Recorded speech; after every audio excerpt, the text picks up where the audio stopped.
चोनारी की गगरी छुआई जाई रजऊ सैया हो राजा हो ए मुन्ना अरे सैया हो धारा मावा नसाई जाई गगरी छुआई जाई रजऊ सैया हो धारा मावा नसाई जाई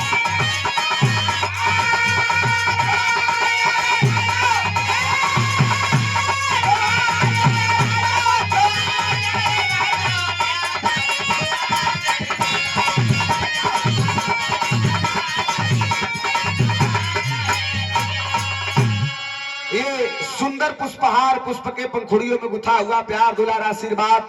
और 101 रुपए का आशीर्वाद ढोलक के बहुत ही सुंदर वादक हमारे बड़े भैया आप आकाश चंचल आप रुचि यादव जी के साथ में संगत करलन और बहुत बढ़िया आप कलाबा बैठ जा बैठ जा बैठ जा बैठ जा आप बैठ जा कुंभ नहा के अगिला तो जड़वत ना है चल जाए चाहिए अपन आश्रम उश्रम धरे के चाहिए लेकिन गाना का भाव हो कैसे एक हाथ में देश का चिट्ठी एक हाथ में ब्याहे का शादी का कार्ड लेके सोचा थका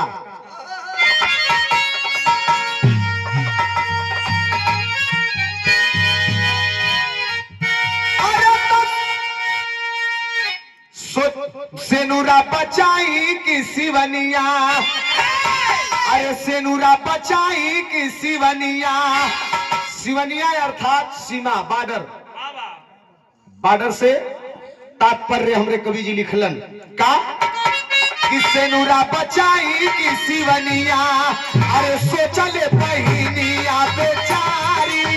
सेनुरा बचाई की सिवनिया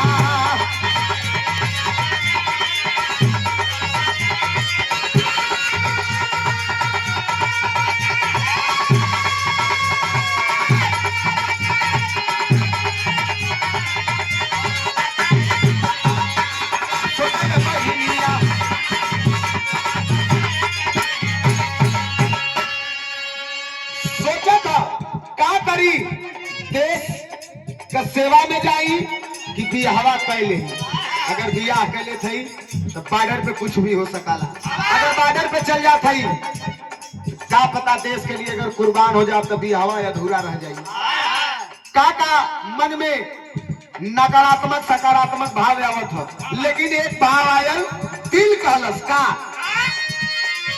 देशवा से बढ़ के नहीं से दुरादा